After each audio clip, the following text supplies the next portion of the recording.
नगर परिषदेतील कथित आर्थिक अनियमितता आणि अकाउंटंट अंकुश माने यांच्या कारभाराविरोधात युवा विकास सेनेचे संस्थापक अध्यक्ष सादिक शेख यांनी छेडलेल्या लक्षवेधी उपोषणाची अखेर प्रशासनाला गंभीर दखल घ्यावी लागली.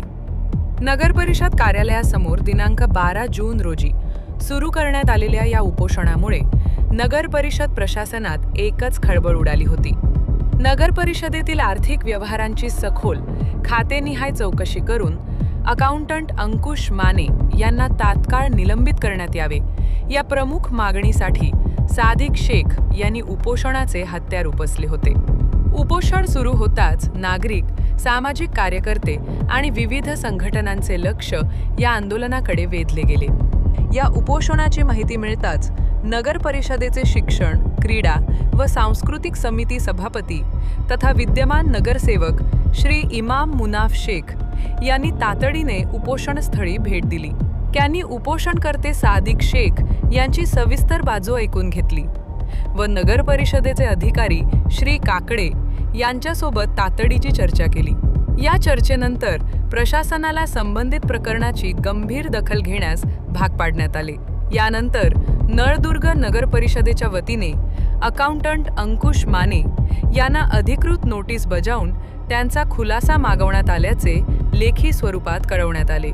तसेच खुलासा प्राप्त होताच नियमानुसार आवश्यक ती कठोर कारवाई करण्यात येईल असे आश्वासनही देण्यात आले. या लेखी आश्वासनानंतर विद्यमान उपनगराध्यक्ष श्री नय्यार जागीदार, नगरसेवक इमाम मुनाफ शेख आणि अधिकारी श्री काकडे यांच्या हस्ते सादिक शेख यांना पत्र सुपूर्द करण्यात आले. त्यानंतर पाणी पाजून उपोषणाची सांगता करण्यात आली. यावेळी नगरसेविका जुलेखा बेगम मैनुद्दीन इनामदार यांचे चिरंजीव तथा प्रतिनिधी नसीर इनामदार, नगरसेविका मदिना मोईज बागवान यांचे प्रतिनिधी सईद सलीम बागवान, रशीद मुजावर, अझहर बिजापुरे, बाबासाहेब कांबळे व सामाजिक, राजकीय आणि विविध क्षेत्रातील मान्यवर नागरिक उपस्थित होते. उपस्थितांनी सादिक शेख यांच्या जनहिताच्या लढ्याचे कौतुक करत प्रशासनाने या प्रकरणात पारदर्शक चौकशी करून दोषींवर कठोर कारवाई करावी अशी मागणी केली. दरम्यान उपोषण सोडताना सादिक शेख यांनी प्रशासनाला कठोर इशारा दिला. ते म्हणाले, हे आंदोलन केवळ स्थगित करण्यात आले आहे, संपलेले नाही.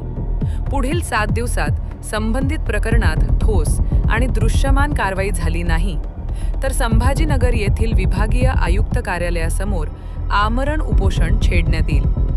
गरज पडल्यास हा लढा राज्यव्यापी करण्यात येईल. या आंदोलनामुळे नगर परिषदेतील कारभार, आर्थिक व्यवहार आणि प्रशासनाच्या कार्यपद्धतीवर पुन्हा एकदा प्रश्नचिन्ह उपस्थित झाले असून पुढील काही दिवसात प्रशासन कोणती भूमिका घेते याकडे संपूर्ण नळदुर्गकरांचे लक्ष लागले आहे.